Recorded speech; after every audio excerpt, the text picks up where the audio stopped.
High বন্ধুরা, আজকে আমি দক্ষিণেশ্বর থেকে তোমাদের সাথে একটা ছোট শর্ট ব্লগ শেয়ার করছি।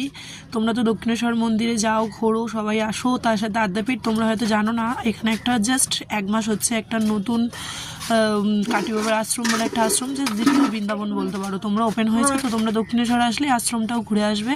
ঠিক দক্ষিণেশ্বর দেখো, টিকিট কাউন্টার দেখা যাচ্ছে, এখান থেকে বেরিয়ে তোমরা ডান দিকে মোড় নেবে। ডান দিকে ঘুরলেই তোমরা এদিকে দেখতে পারবে টোটো স্ট্যান্ড, অটো স্ট্যান্ড রয়েছে। ঠিক এই টোটোগুলোর এখানে এসে বলবে খেয়াঘাট আড়িয়াদহ কাটিবাবার আশ্রম যাবো। তো এখান থেকে আমরা এখন টোটোতে উঠে পড়ছি।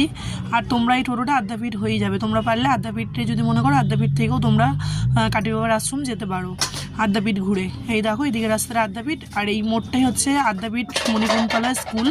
এই যে স্কুলটা দেখো, এই যে এখান থেকে তোমরা চলে যেতে পারো ধরে, টোটো ধরে। এই যে আমরা এখন চলে এসেছি, আমরা এখন যজ্ঞ স্পট যেটা রয়েছে সেখানে ঘুরছি। এটা একাদশীর দিন মন্দিরটা ওপেন হয়েছে। আর আমরা এখন এই যজ্ঞটা, এটা পূর্ণিমার দিনকার সারা রাত্রি জেগে এই মানে যজ্ঞটায় এখানে সব যজ্ঞ, হোম যজ্ঞ হয়েছে। সবাই আর কি ঋষিমুনিরা যারা রয়েছে তারা এখানে যজ্ঞ করেছে। এখানে এগুলো পার্মানেন্ট হয়ে গেছে, সিমেন্ট দিয়েই তৈরি করেছে এগুলো। এখন যতদূর মনে হয়, যতদূর শুনেছি ততদূর এখানে হবে, প্রত্যেক পূর্ণিমা করেই আর কি যজ্ঞ হবে। তো এই দেখো, এই যে এটা হচ্ছে গেট, এই হচ্ছে আশ্রম, কাটিবাবার আশ্রম, এই হচ্ছে গেট। এই গেট দিয়ে এখন আমরা ভেতরে এন্ট্রি নিয়ে নেবো। দেখেছো আশ্রমটা কি সুন্দর, একদম বৃন্দাবনের মধ্যে। দেখো নিধিবন লেখা আছে। এই কাঁচের সিনারিগুলো আমি তো দিনের বেলায় গেছিলাম, তার জন্য আর কি ভালো করে তোমাদেরকে ফুটিয়ে দেখাতে পারছি না। তো তোমরা আসলে সন্ধ্যেবেলায় আসবে, রাত্রি 8টা পর্যন্ত এটা খোলা থাকে। তো তোমরা 8টার সময় আসবে, তাহলে লাইটিংয়ে তোমরা ভালো করে যে কাঁচের ঘরগুলোর ভেতরে যে সিনারিগুলো রয়েছে, একদম কৃষ্ণর ছোটোবেলা থেকে একদম বড়োবেলা পর্যন্ত যা যা করেছে কৃষ্ণ, রাধা কৃষ্ণর প্রেম থেকে কৃষ্ণর সাথে যার দেখা হয়েছে, যা কিছু আছে সব কিছু এখানে কাঁচের ঘরগুলোর মধ্যে তুলে ধরা হয়েছে।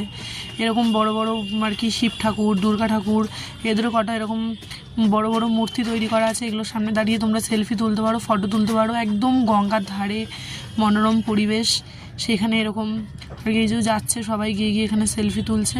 যে বললাম কাঁচের ঘরগুলোর ভেতরে সব কিছু রয়েছে। দেখো গঙ্গার ধারে যে রাধা গোবিন্দ ঘাট লেখা আছে, একদম বৃন্দাবনের মতন। বৃন্দাবনের এরকম একটা ঘাট আছে, তোমরা যারা বৃন্দাবনে গেছো জানো।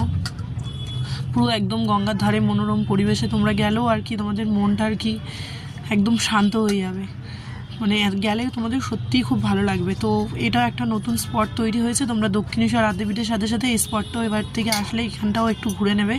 বেশি দূরের ব্যাপার না, দক্ষিণেশ্বর থেকে টোটোতে 20 মিনিট লাগে, আর আদ্যাপীঠ দিয়ে জাস্ট 10 মিনিট লাগে।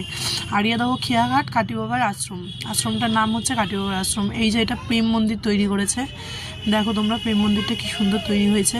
এখানটায় আর কি এই যে ঘরটা তোমরা দেখতে পাচ্ছ, এটা ওপরে আর কি আছে।